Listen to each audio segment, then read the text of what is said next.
All right, Frank, Matt Hughes is talking about fighting again. Did you hear about this? No. All right, so he is talking about fighting again. He, well, sort of. He did. Is he going to be part of the Legends League? Well, yeah. If Bellator's putting a Legends League together, so here's the way this story went. Oh, wait a minute. So he got cut by UFC, and now he's like, well, I'm going to go ahead and fight for. Yeah, you can see where this is going now. So here's the report.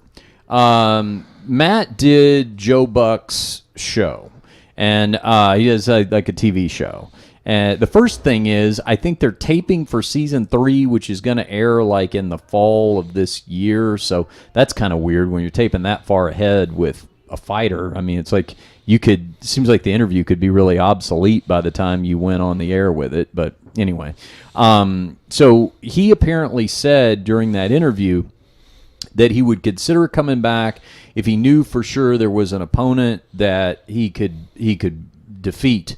And a lot of people are thinking, oh, maybe a rematch with Royce Gracie because Royce is, signed up with Bellator right now. First of all, what do you think about that idea? About the idea of him coming back, if he were to do it? I think he would probably be successful at it. I mean, the guy was always a really good athlete. I don't know him. I mean, I know Matt. If we see each other, backstage, Yeah, we say hi, talk for a few minutes. I've always liked him. He's a very nice guy. But I haven't been in the gym with him, so I don't know if he's one of those guys that's heavily injured. If his body's beat up, I don't know. So, I mean, if he's relatively healthy, the guy, one of the attributes that he had, besides just being super tough, was the guy was ungodly strong, pound for pound. Almost everybody I ever talked to that rolled with him or had fought against him talked about how just, when he just grabbed your wrist, it hurt, And so I think everybody who knows sports knows that, strength and power are one of the last things to leave an athlete. And so he's still going to be as strong as ever. And, and his technique was always super sharp with grappling. I mean, his jiu-jitsu and his wrestling and his stand-up led into that very well. It wasn't like he was ever a sitting duck. And so I think that he would actually, barring not fighting somebody who's, a top 2 or 3 guy in the world, him making a comeback against somebody else who's also a veteran who's not any longer inside the pinnacle of their career. I think that's Matt's a very dangerous guy. He hasn't fought since 2011. He officially retired in 2013. That Royce Gracie fight was at UFC 60 back in May of 2006. But he told Joe Buck that he is, quote, in talks to fight again. And sources, this is on MMAfighting.com, according to their sources, say that Matt Hughes, who's 43 now, by the way, has been talking to Bellator about the idea of fighting.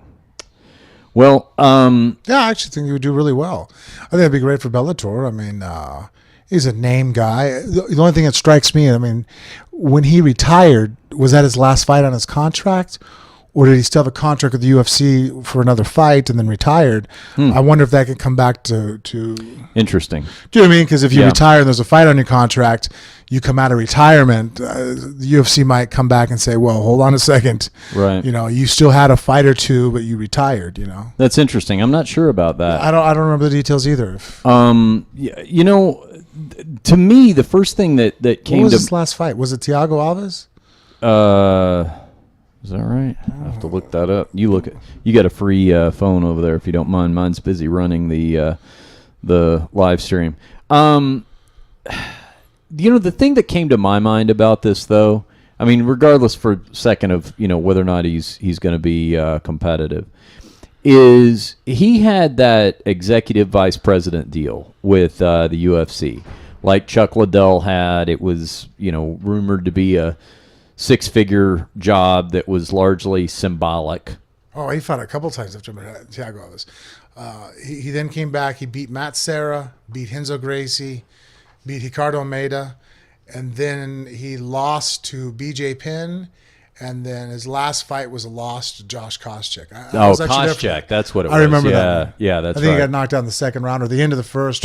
Was that Koscheck's last win? Yeah, it was the last second of the first round. Yeah. I don't know. There we go. So here, Wikipedia trivia. Yeah, was that yeah. Josh Koscheck's last win? Yeah, I know it's been a while for Josh. Well, the thing that came to my mind while you're looking that up. Second to last win. There you go. Matt Hughes was a win, and then he fought Mike Pierce. And then since then, he lost 1, 2, 3, 4, 5, 6 fights. Okay. Well, the thing that came to my mind about this was, Hughes, Chuck Liddell, Forrest Griffin, they had the vice president, executive vice president deals. Holy shit. If Bellator gets Chuck Liddell to fight. Well, no, this is where I'm going with this, okay? You measure Chuck Liddell and get Tito to come back out of retirement? No, listen, this is what I'm talking about. Is like the UFC had, and I know this was positioned, and I think truthfully so, as like they're wanting to take care of these lifelong company guys and all this, but there's also a little bit of an insurance policy factored in there, right? What you're doing is if you pay Chuck Liddell, Matt Hughes, Forrest for that matter. Forrest is still getting paid because I think he's a little more involved on the day. He shows up to work. I saw him at UFC 209, so he's out there. He's out there working. But with Hughes and Liddell, you're paying them a 6-figure annual income, and so what you do is you let them age out of that deal. And by paying somebody, you take away their drive. Because these guys have both won titles multiple times, are successful. So I don't think the itch to go out there and prove themselves is ever going to be a problem. But you get an athlete who's still able to perform and make money, and now he's not making money.